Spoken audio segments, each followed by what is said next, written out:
सबसे पहले तो मैं हमारे शास्त्र उसी प्रकार उनका अनुशासन वे अनुशासन में अनुशासित हो रहे सभी आर्य के वंदन करता हूँ।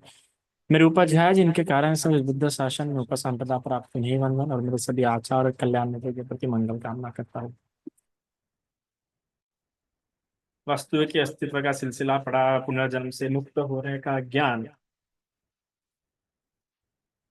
कि उसे कैसे ज्ञान हो जाता है यह भी हमने जाना। मैं को कैसे खोजे, है ना। आप सभी ने मैं को खोजना चाहिए। किसी का मैं किसी की सास में होगा, किसी का मैं किसी के भाई में होगा, किसी का मैं किसी की माँ में होगा, किसी का मैं सोने में होगा, किसी का मैं बैंक में होगा। तो इस मैं को ढूंढो और उस मैं को अपने पास रख के हटा लो, है ना। तो मैं के सिलसिले को भी देखा हमने अभी। ज्ञान तथा प्रज्ञा के स्वरूप के उद्देश्य को भी हम समझेंगे।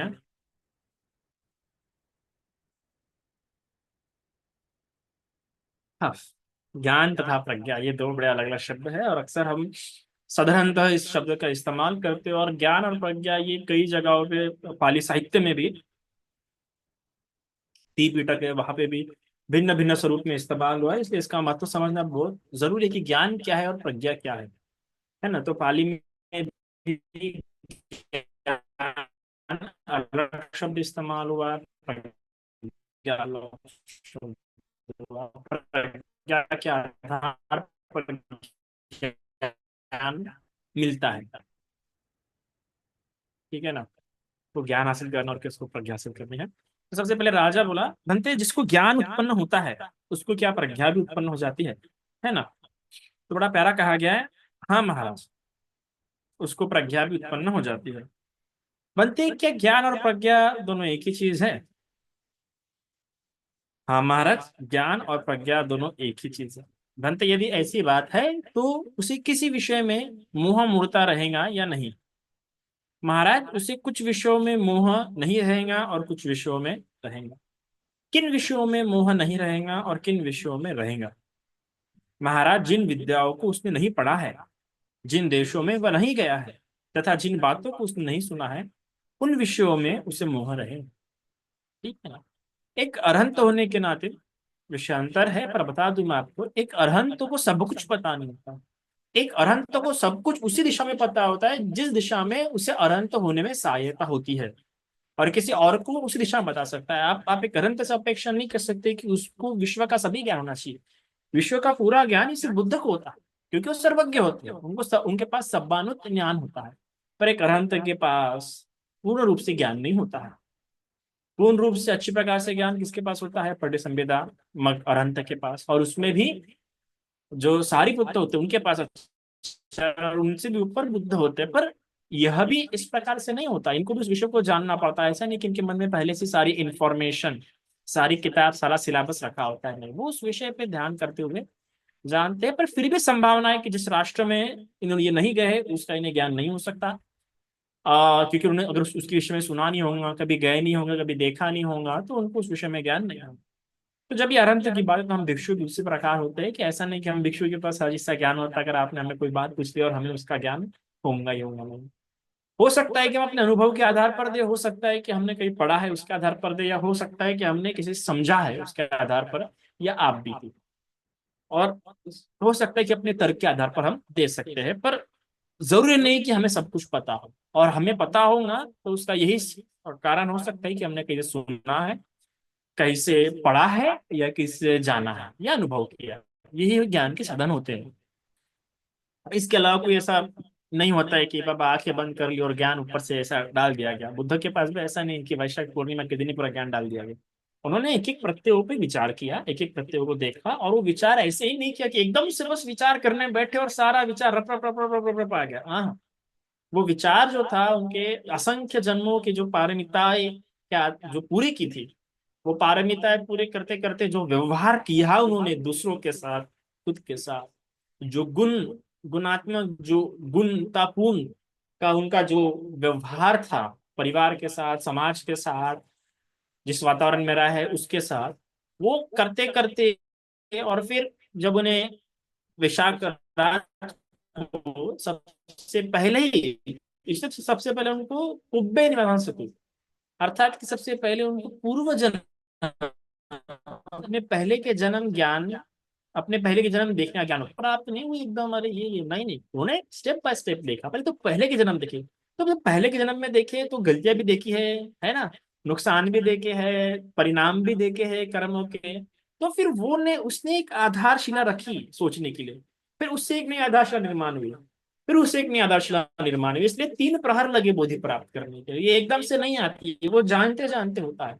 एक तो सुन के जानते होता है, या अनुभव करके जानते होता है ना, या जाके जाना होता है। तो इतने सारे जन्मों में किसी जन्म में सुना है, किसी जन्म में अनुभव किया है, किसी जन्म में गया है। ऐसे बुद्ध ने अपने बुद्धि के आधार पर, अपने पूर्व जन्म के आधार पर वो ज्ञान को देखा और उनमें ज्ञान और प्रज्ञा उत्पन्न हुई।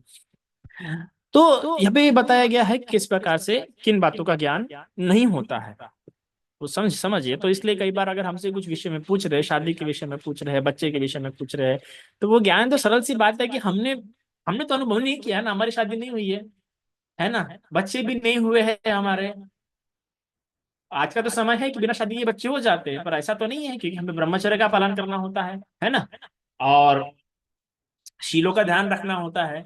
तो हमें जो हम जो ज्ञान दे रहे होते हैं कैसे वैवाहिक विषय पे या बच्चों के विषय में, तो उसके क्या रीजंस हो सकते हैं, हम तो अंतर्यामी भी नहीं, है ना। अंतर्यामी तो सिर्फ बुद्ध होते हैं, है ना, जिसे पुब्बे निवास, जिसे परिचित ज्ञान होता है, तो वो भी हम नहीं है। हम किसी का मन भी नहीं देख सकते, किसी का मन भी नहीं पढ़ सकते, ना ही भविष्य देख सकते। तो हम जो बता रहे हैं आपको, सरल सी बात है कि हमने जितना ज्ञान अर्जन किया उसके आधार पर ही बता रहे हैं, है ना। अब और अब कितना ज्ञान और किस दिशा का ज्ञान, इसके आधार पर हम बताते हैं। हो सकता है कि इसके पास ज्यादा ज्ञान हो पर एक ही दिशा में ज्ञान है ना, तो उसी के हिसाब से बताएंगे। हो सकता है कि किसी के पास कम ज्ञान हो पर कई सारी दिशाओं का ज्ञान है ना, और हो सकता है कि हर एक दिशा में इसके पास बहुत बहुत सारा ज्ञान है। तो इसलिए अभ्यास, जिससे पूछ रहे उसका अभ्यास कितना है, वो भी बड़ा महत्वपूर्ण रहता है, क्योंकि हर ज्ञान तो अनुभव के स्तर पे नहीं होता है ना, कुछ ज्ञान पढ़ के भी रखना पड़ता है। पर ये सारा ज्ञान कैसा भी हो, या तो उसने खुद जाना है, पढ़ा है, देखा है, ये कैसे ना कैसे उसका स्पर्श हुआ है उसके साथ, उस ज्ञान के साथ, इसलिए उसे पता है। और नहीं है तो इसका मतलब ना उसे देखा है, ना सुना है, ना गया है। तो महाराज महाराज अपनी प्रज्ञा से जो उसने अनित्य दुख और अनात्म को जान लिया है, उसके विषय में उसे कोई मोह नहीं होता है। देखो कितना प्यारा बोला गया है। तो महाराज अपनी प्रज्ञा से जो उसने अनित्य दुख अनात्म को जान लिया है, उसके विषय में उसे कोई मोह नहीं होता है। परंतु इन विषयों में उसका मोह कहाँ चला जाता है। कितनी प्यारी बात पूछी है कि मतलब देखिए भी, आप जो अनित्य दुख अनात्म के आधार पर कोई चीजें समझ रही है, तो उसके विषय में मोह नहीं रहता है। होगा ना, कई लोग कई विषयों में मोह होगा, तो मोह इसलिए भी अभी भी है उस चीज में, क्योंकि उसमें हम अनित्य दुख अनात्मा के स्वरूप में देखने के, जानने के इस विषय में अभी भी हमें मोह है। और ये मोह नष्ट हो जाता है, चला जाता है, फिर जानने के बाद कहा जाता है। बड़ा प्यारा प्रश्न है ये। तो कहा गया है महाराज, ज्ञान के उत्पन्न होते ही उस विषय के सभी मोह नष्ट हो जाते हैं। तो कहते हैं जाता नहीं है, तो नष्ट होता है। जानना और नष्ट होना में अंतर होता है।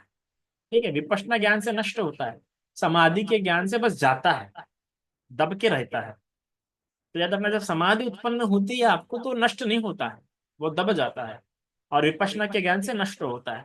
तो इसलिए विपश्यना के ज्ञान से नष्ट होता है, इसलिए नष्ट हो जाना कहा जाता है उसको।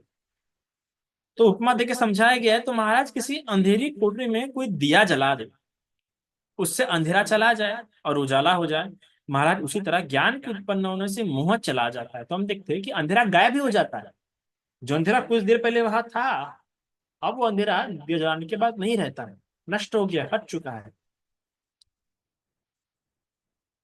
महाराज प्रज्ञा भी अपना काम करके चली जाती है। तो बड़ा प्यार आगे कहा गया है कि बनते, और उसकी प्रज्ञा कहाँ चली जाती है फिर। तो महाराज प्रज्ञा भी अपना काम करके चली जाती है, उस प्रज्ञा से जो सभी अनित्य है, सभी दुख है, सभी अनात्म है, करके उत्पन्न होता है, वही रह जाता है। अब प्रज्ञा के आधार पर जो अनित्य दुख अनात्म देख लिया है वही रह जाता है, प्रज्ञा भी चली जाती है। अब ये बड़ा प्यारी चीज है। इसे स्पष्ट करने के लिए कृपया उपमा देकर समझावे। महाराज, कोई बड़ा आदमी रात के समय एक चिट्ठी लिखना चाहे, वह अपने लेखक को बुला और रोशनी जला चिट्ठी लिखवाए। चिट्ठी लिखी जा चुकने पर रोशनी बुझा दे। इसी तरह रोशनी के बुझ जाने से चिट्ठी का कुछ नहीं बिगड़ता महाराज। इसी तरह प्रज्ञा भी अपना काम करके चली जाती है। उस प्रज्ञा से जो सभी अनित्य है करके उत्पन्न होता है वह रह जाता है।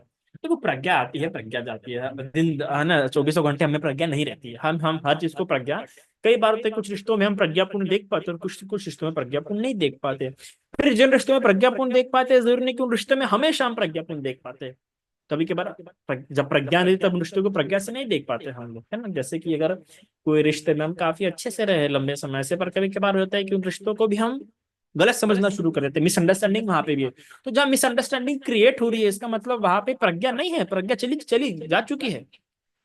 तो जब तक प्रज्ञा है तब तक रिश्तों को समझ रहे थे, और जब तक समझा तब तक समझा, उसका ज्ञान अभी भी है। उदाहरणार्थ समझ जाइए, आप अपने प्रज्ञा के आधार पर कुछ बनाना सीखा।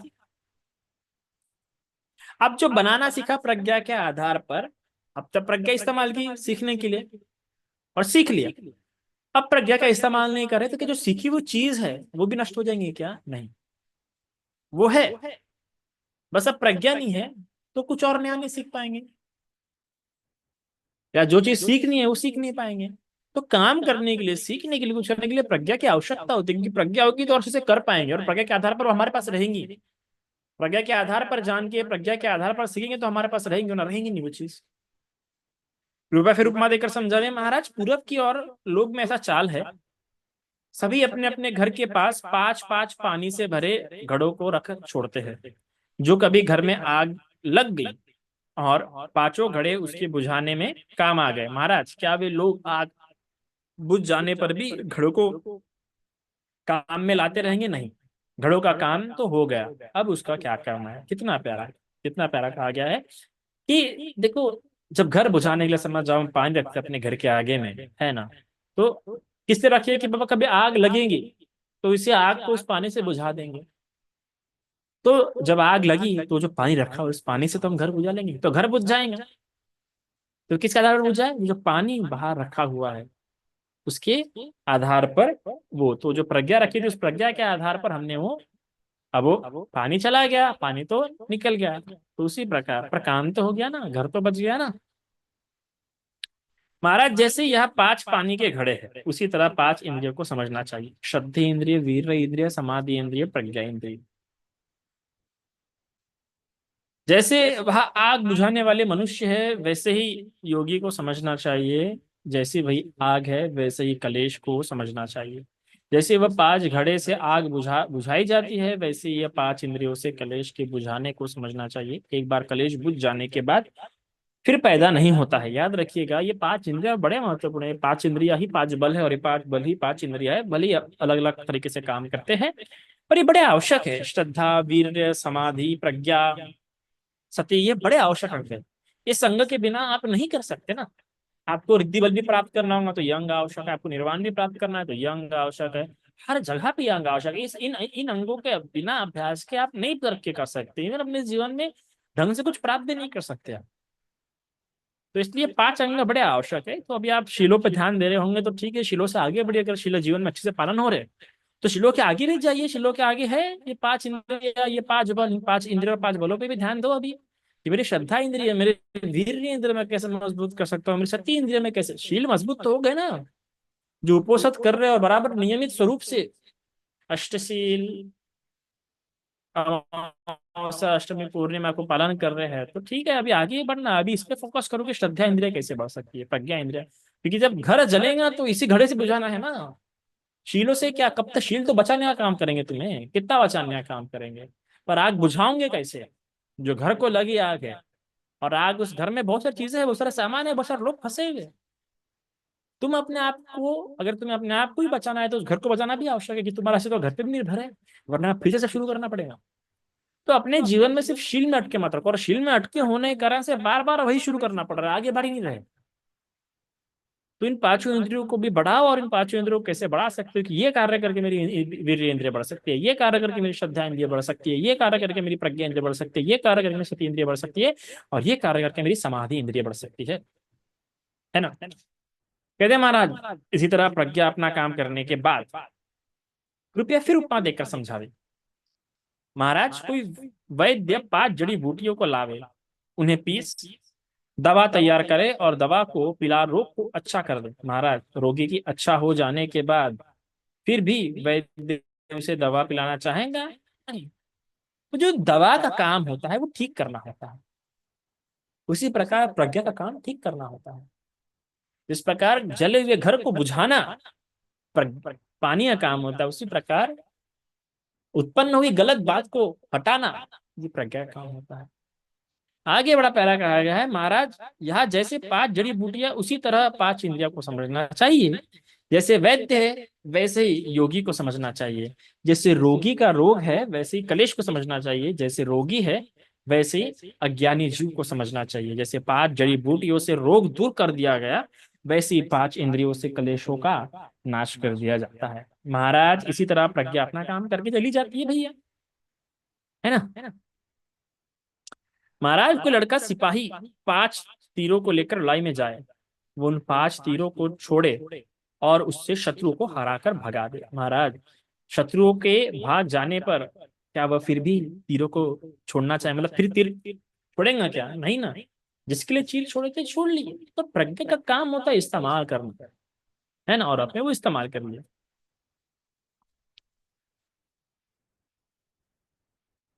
तो कितना ये जो देखिए, तो हमने यहाँ पे कितने कितने उदाहरण देखे। यहाँ पे हमने एक अंधेरी कोठरी का देखा, दूसरा हमने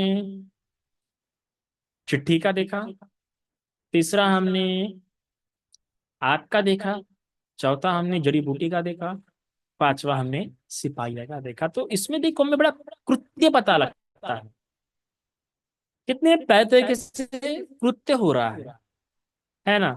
जब हम इसका उपमा देख रहे हैं लड़ाई का, तो शत्रु को मारने का कार्य तीरों द्वारा हो रहा है। जब हमने वैद्य का उपमा देखा तो रोग को हटाने का कार्य जड़ी बूटियों द्वारा हो रहा है। जब हमने जलते घर का उदाहरण देखा तो पानी द्वारा बुझाने का हमने उदाहरण देखा। और जब हमने चिट्ठी लिखना हो तो हमने देखा कि चिट्ठी लिखने का कार्य या वो जो दिया है वो दिया का प्रकाश कर रहा है। तो यहाँ पे कार्य, कोई कार्य करना होता है तो उस कार्य को करने के लिए जो सहायक वस्तु होती है वो प्रज्ञा होती है। पानी रोग को हटाने के लिए दवा, शत्रु को मारने के लिए तीर, और पत्र लिखने के लिए प्रकाश। तो जिस समय की आवश्यकता, जिस समय जिस वस्तु की आवश्यकता होती है वो प्रज्ञा बताती है। और वो प्रज्ञा द्वारा ही हो सकता है कि प्रज्ञा द्वारा ही समझता है मुझे अभी इसकी आवश्यकता है ना। बच्चा नहीं सुन रहा तो बच्चे को आपने ठीक प्रकार से सुनवा के लिया, करवा के लिया, तो जो करवा के लिया गया ना वो प्रज्ञा द्वारा लिया गया। अगर प्रज्ञा नहीं होती तो आप बोलते वो ना हमारे पास आते, बनते जी मेरा बच्चा सुनता नहीं, तो हमारे पास आप आ जाओगे पूछने के लिए। तो आपकी प्रज्ञा ने बोला भाई मेरे पास तो ज्ञान नहीं है तो मैं किसी और से पूछ लेती हूँ, ये प्रज्ञा द्वारा हुआ। अगर आपके पास ज्ञान होगा तो आप खुद बोलेंगे नहीं मैंने उसको लालच देना चाहिए, उसको फुटबॉल लेके दूंगी तो क्या सुन लेंगे। ये जो भी ठीक सामग्री बता रही है ये प्रज्ञा द्वारा ही हो रहा है, समझ रहे हैं आप। तो फिर खत्म करें क्या और आगे बढ़े। हम्म किसी कोई प्रश्न है यहाँ पे तो पूछ सकता है, कि मिलियन प्रश्न में तो हर प्रश्न पे प्रश्न आना स्वाभाविक हो सकता है।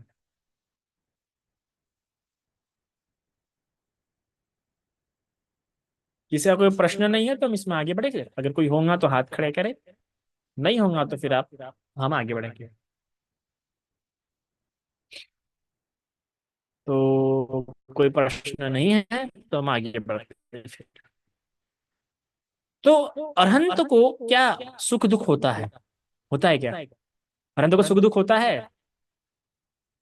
बनते, जो फिर जन्म लेने वाला नहीं है, क्या कोई वेदना सुख या दुख अनुभव करता है? स्थविर बोले, कुछ कोई अनुभव करता है और कुछ कोई नहीं।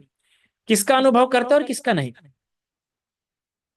शरीर में उत्पन्न होने वाली वेदनाओं को अनुभव करता है और मन में होने वाली वेदनाओं का अनुभव नहीं करता। बनते यह कैसे? शरीर में उत्पन्न होने वाली वेदनाओं के उठने के जो हेतु और प्रत्यय है, उन्हें बंद नहीं होने के कारण वह अनुभव करता है। चित्त में उत्पन्न होने वाली वेदनाओं के उठने के जो हेतु और प्रत्यय है, उनको बंद हो जाने कारण वह उनको अनुभव नहीं करता। महाराज भगवान ने भी कहा है, जो एक प्रकार की वेदनाओं को अनुभव करता है, शरीर में उत्पन्न होने वाली की, चित्त में उत्पन्न होने वाली की नहीं।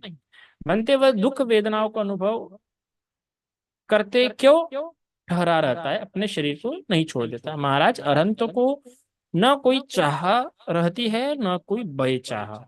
वह कच्चे को तुरंत का पका देना नहीं चाहता। पंडित लोग पकने की राह देखते हैं। महाराज धर्म सेनापति सारिपुत्र ने भी कहा है, ना मुझे मरने की चाह और न जीने की। जैसे मजदूर काम करने के बाद अपनी मजदूरी पाने की प्रतीक्षा करता है, वैसे ही अपने समय की प्रतीक्षा कर रहा हूँ। ना मुझे मरने की इच्छा है और ना जीने की। ज्ञान पूर्वक सावधान हो, अपने समय की प्रतीक्षा कर रहा हूँ। तो यहाँ पे आप बड़ा प्यारा से अच्छे से देख सकते हैं कि कई बार लगता है कि अरहंत के जीवन में सुख दुख नहीं होता, मानसिक सुख दुख नहीं होता। जो शारीरिक दुख है उसे वो अनुभव करना होता है, वो अनुभव करता है। कि देखो, मानसिक दुख उत्पन्न करने के लिए देखो, जो भी सुख दुख उत्पन्न हो रहा है, जो भी लाभ आपके जीवन में उत्पन्न हो रहा है, कुछ भी उत्पन्न हो रहा है, तो वो पुण्य के स्वरूप उत्पन्न हो रहा है या पाप के स्वरूप उत्पन्न हो रहा है। वो पुण्य के फल और पाप के फल उत्पन्न कराने के लिए कुछ प्रत्यय होते हैं, कुछ कारक होते हैं, कुछ कारण होते हैं, है ना? तब वो उसे कारण से वो उत्पन्न होता है। अगर वो कारक नहीं रहे तो वो ना पुण्य का फल उत्पन्न होगा ना पाप का फल उत्पन्न होगा। ठीक है? तो इस प्रकार से बीज के लिए जमीन, पानी, धूप, ये सब कारक होते हैं। ये होने के कारण से बीज उत्पन्न होंगे। अगर बीज को आप ऐसा रख दो, बड़ा पन्नी में रख दो भैया, ना उसको जमीन मिल रही है, ना पानी मिल रहा है, ना धूप मिल रही है, तो नहीं वो बीज से पौधा बनेगा, क्योंकि वो कारक ही नहीं मिल रहे, वो प्रत्यय ही नहीं मिल रहे हैं, वो हेतु ही नहीं मिल रहे हैं। तो जब हेतु और प्रत्यय मिलते हैं किसी भी चीज को, तो उसका जो पोटेंशियल होता है, वो जिसको उत्पन्न कर सकता है, वो उत्पन्न कर लेता है। तो हेतु और प्रत्यय होना बहुत आवश्यक है। तो उसी प्रकार जो मानसिक दुख उत्पन्न करने के लिए अविद्या और तृष्णा ही हेतु और प्रत्यय होते हैं। मानसिक दुख अविद्या और तृष्णा के कारण से उत्पन्न होते हैं। तो अविद्या तृष्णा या अरहंत के नष्ट हो जाती है, तो इसलिए से मानसिक दुख उत्पन्न नहीं होता। जो भी आपको मानसिक दुख उत्पन्न हो रहा होगा, चाहे आपके बच्चे के कारण आपको उत्पन्न हो रहा होगा, चाहे आपके माँ बाप के कारण आपको उत्पन्न हो रहा होगा, चाहे आपके परिवार के कारण, सास ससुर के कारण, किसी भी कारण की वजह से जो भी मानसिक, चाहे भविष्य को, अतीत का हो, वर्तमान का हो, ये मानसिक दुख है ना, सबसे जानो, ये मानसिक दुख है ना आपका, शारीरिक दुख तो नहीं है। और ये मानसिक दुख का हेतु प्रत्यय क्या है? ये अविद्या और तृष्णा। तो अविद्या तृष्णा, इसलिए मुझे मानसिक दुख उत्पन्न हो रहा है। क्या होगा, कैसे होगा, ये समस्या नहीं है। समस्या है कि मुझे दुखी कर रहा है, मेरे मन को दुखी कर रहा है। तो ये किसी कारण से? अविद्या और तृष्णा के कारण से। तो मैंने अविद्या और तृष्णा को हटाना चाहिए। मैं ये सोच रहा हूँ कि क्या करूं, कैसे करूं, नहीं, अविद्या और तृष्णा को हटाओ तो मानसिक दुख प्राप्त होगा नहीं। और ये जो अविद्या और तृष्णा अरंत में से पूर्ण रूप से हट जाता है, इसलिए उसे मानसिक दुख उत्पन्न हो ही नहीं सकता। कैसे होगा? पर शारीरिक दुख उत्पन्न करने के लिए ही तो पता है, वो है शरीर और सराउंडिंग, ये मौजूद है। तो शारीरिक दुख उत्पन्न होगा। तो फिर ये प्रश्न पूछा है कि बाबा अरहंत तो फिर अपना आसानी से प्राण छोड़ सकते, तो छोड़ते क्यों नहीं? शारीरिक दुख क्यों सह रहे? तो ये शारीरिक दुख उनको व्याकुल नहीं कर रहा, परेशान नहीं कर रहा। इस पर क्या असर होते हैं ना, लगा लगा लगा लगा लगा, वो उनको वैसा नहीं होता कि लगा लगा लगा लगा लगा, है ना? हम कैसे हाथ लगाते हैं, हाथ हिलाना शुरू करते हैं। उनका नहीं, ठीक है, रक्त बह रहा है तो रक्त बह रहा है, और जो वेदना है वो वेदनाएं है, वो वेदनाओं को वेदनाओं के रूप में देखते हैं। हम कहते हैं मुझे लगा मुझे लगा मुझे लगा, अरहंत का लगा, तो हमें क्या लगा एक बार, पर मुझे लगा लगा लगा लगा चलते रहता है हमारा। पर अरहंतों का ठीक है, लगा है। बड़ा अंतर होता है। अरहंतों का सिर्फ लगा है, हमें मुझे लगा है। और मुझे लगा तो क्या है, दोनों दुख देता है, मानसिक दुख भी और शारीरिक दुख भी। और इसलिए फिर व्याकुलता, व्याकुल कौन हो रहा है? मन हो रहा है व्याकुल। लगता शरीर पे, पर व्याकुल मन होता है ना? और फिर वो वही व्याकुल मन फिर शरीर सवार कार्य कराता है। तो क्योंकि मानसिक प्रत्यय हम में मौजूद है, इसलिए जब शरीर व्याकुल हुआ तो मन भी व्याकुल हुआ। पर अरहंतों के इसमें मानसिक प्रत्यय मौजूद ही नहीं है, अविद्या तृष्णा मौजूद ही नहीं है, तो इसलिए जो शरीर पर लगा तो उनका दुख शरीर तक ही सीमित है, उनका मन भी व्याकुल नहीं हो रहा है साथ में। तो मन व्याकुल नहीं होता है उनका, पर शरीर शरीर दुख रहा है। पर क्योंकि जब हमारा मन व्याकुल होता है, इसलिए हमारा ये शरीर के दुख के कारण हमारा मन भी व्याकुल होता है, इसलिए कहता है कि ये जल्द जल्द निकल जाए दुख, इसलिए फिर मन प्रयास करता है। इस शरीर के दुख हटाने के लिए मन बड़ा था पर प्रयास करता है। पर क्योंकि अनंत का मानसिक दुख उत्पन्न होता है तो उनका शरीर को लेकर शरीर तक मुझे अभी दुख दूर करना है भी नहीं, बस कबीरा खड़ा बाजार में, ऐसा वाला उनका भाव उस समय रहता है। तो इस जैसे कि इसलिए फिर वो ये लिखते कि ठीक है मुझे जाना है, वो इस प्रकार से होता है कि जो एक फल होता है, तो फल देखते बराबर कोई होगा जो वैकुल इंसान समझे नहीं, तो अरे फल है वो देखना तोड़ लो। पर एक पंडित होगा, अरे फल पका है कि नहीं पका है, अगर फल पका नहीं होगा तोड़ के फायदा क्या है, वैसे व्यस्त हो जाएगा। तो पंडित में धैर्य हो, वो पकने का हर जिसका बराबर इंतजार करता है, उसमें वो बात होती है, वो समझ जाता है कि इंतजार करना ही पड़ेगा। तो इसलिए भी जो अरहंत होता है वो जब तक शरीर है तब तक जीवन अनुभव करता है, उसे कोई सरोकार नहीं है कि जिंदा रहो या मरो, वो तो बस चला रहा है जीवन। तो इसलिए ये होता है अरहंत। तो है यह हस्बैंड किसी का प्रश्न?